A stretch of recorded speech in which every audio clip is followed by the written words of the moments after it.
હવામાન વિભાગ દ્વારા અમરેલી જિલ્લાના જાફરાબાદના દરિયાકાંઠે ભારે વરસાદ અને તેજ પવનની આગાહી કરવામાં આવતા જાફરાબાદ બંદરે 3 નંબરનું ભયસૂચક સિગ્નલ લગાડવામાં આવ્યું છે।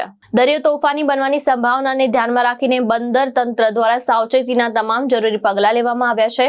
માછીમારોને આગામી સૂચના સુધી દરિયો ન ખેડવા સ્પષ્ટ સૂચના આપવામાં આવી છે। ઉપરાંત દરિયામાં ફૂંકાઈ રહેલા તેજ પવનને ધ્યાનમાં રાખીને સુરક્ષાના ભાગરૂપે તમામ માછીમારી બોટોને સુરક્ષિત સ્થળે ખસેડી દેવામાં આવી છે।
सरफराज खोखर, दृष्टिकोण न्यूज, अमरेली।